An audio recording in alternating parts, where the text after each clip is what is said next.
comments. We now open the floor for your questions, starting here at the front with Julia. Good morning. Julia Payne from Reuters.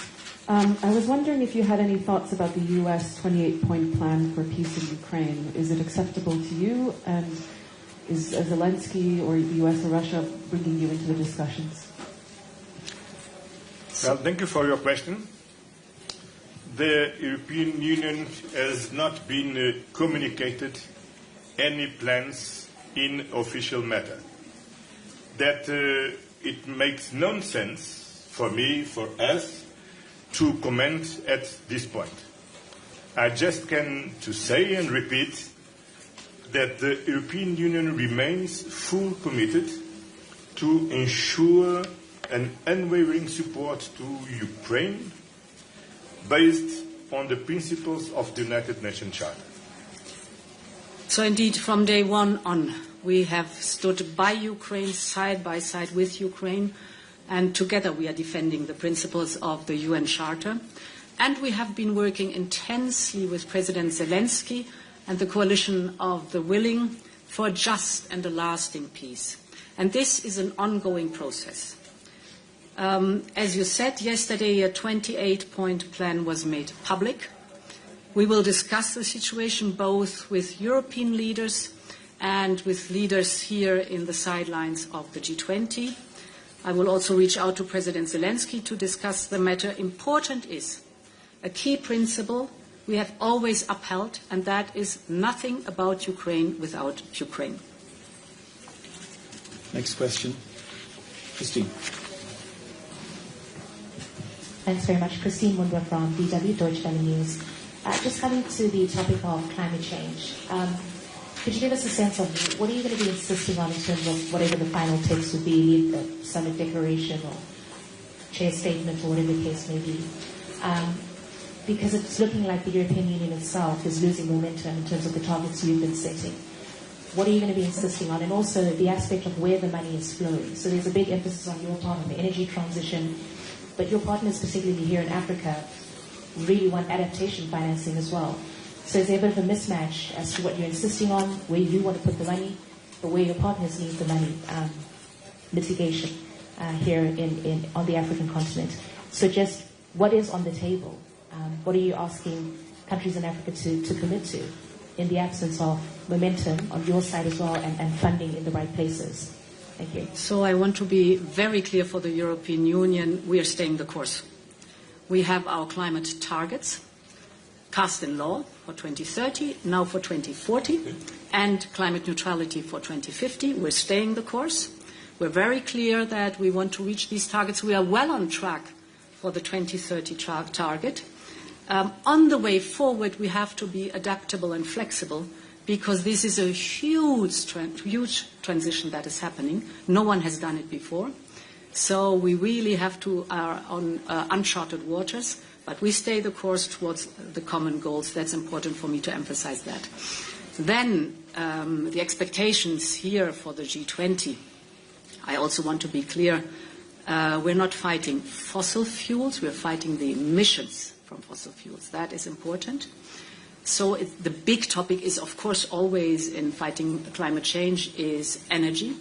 If you look at the cut of emissions, I can only speak for the European Union. The last 20 years, we have cut the emissions by 50%.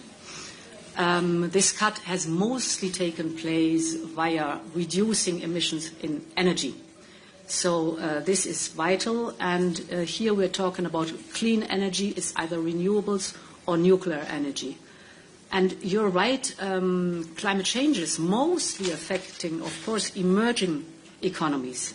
But they are often also the ones who have now the resources, as I just said, for fighting climate change and having alternatives, clean alternatives for energy.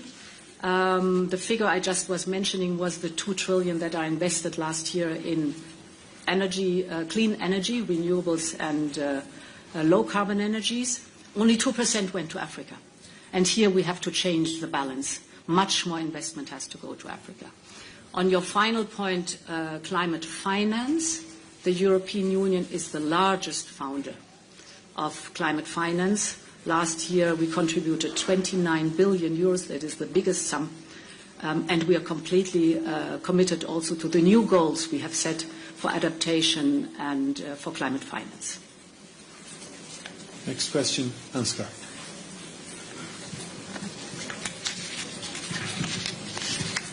Ansgar, the German press agency DPA. Madam President, Mr. President, on the absence of the United States here at the summit, how do you assess the accusations of the President of the United States, Donald Trump, against the host country regarding the human rights situation? And from your point of view, does the situation justify a boycott of the summit? And also, just very briefly, will you attend next year's G20 Summit in Florida if it means sitting together with the Russian President Vladimir Putin? Thank you. Well, the answer is clear. We are here. And we are here because we are working in a very close way with our South African countries, South African host. The South African presidents of G20 was a very good presidency.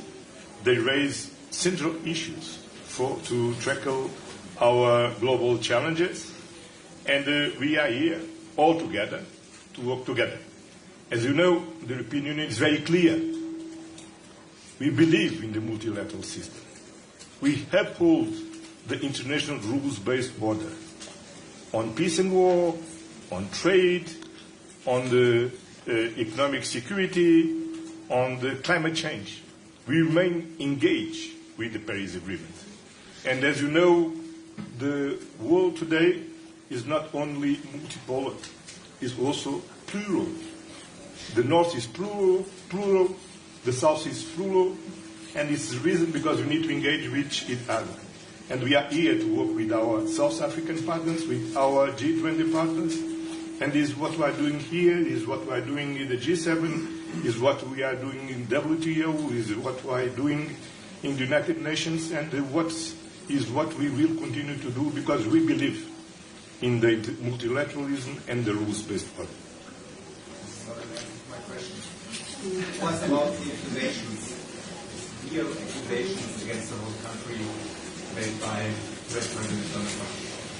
I think it's not on our behalf to comment other countries' statements. So you have to ask the United States what that is concerned. Final question, folks. We have time for one more. Over here, please. Good morning. I'm Mike Pacherkiw. I'm a regular contributor to BBC and CNN. In fact, I just got off BBC and founder of the World Briefing on Substack. They just asked me on BBC how the EU could possibly find itself so, excuse my language, appallingly sidelined by the peace process in Ukraine just now. And I have to be very frank with you. I've been based in Ukraine since before the start of the war. I talk to Ukrainians every day. Just before coming here, I visited one of the cemeteries where Ukrainian servicemen and women paid the ultimate cost. They are overflowing. So my question is, a lot of Ukrainians ask, how is it that the EU member states contribute more to the Russian war machine in terms of energy payments than it does to aid to Ukraine? Why is it that it took so long for 19 packages of sanctions? Had everything been delivered in one blow, we wouldn't be where we are. And finally, the drip, drip, drip approach to providing weaponry, Taurus missiles to be specific in this case. How do you see the EU's role going forward, given what's happening, especially with the American, let's call it imposition of themselves in the process? Thank you. So we have been by Ukraine's side from the very beginning on. First of all, it was the goal of Vladimir Putin to take Kyiv in 3 days or 3 weeks. He failed dramatically. This is first and foremost because of the courage of the Ukrainian people, without any question. But we supported from day one on the Ukrainian people as much as possible. And we've contributed more than 180 billion euros to support not only the Ukraine with military capabilities, but also, of course, with budget support. And this will continue without any question.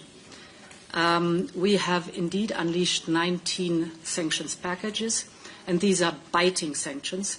You see it when you look at the increasing difficulties the Russian economy has, soaring inflation, soaring interest rates, an overheated war economy. Slowly but surely the figures are showing that the sanctions are biting. And why not in one go? Because the sanctions often also reply to the circumventions of loopholes. So you put a sanction, there appears a loophole, you close the loophole, etc. It's a process that is ongoing, and the pressure on Russia here is ongoing. We will continue to support Ukraine, as we've done before. Ukraine can count on us, because this is not only an aggression against Ukraine, but it is an aggression against the principles of the UN Charter. It's on European soil, and therefore we will support Ukraine for as long as it takes. This concludes our press conference, ladies and gentlemen. Thank you to the presidents. Have a good afternoon. All right. Thank you, my friend.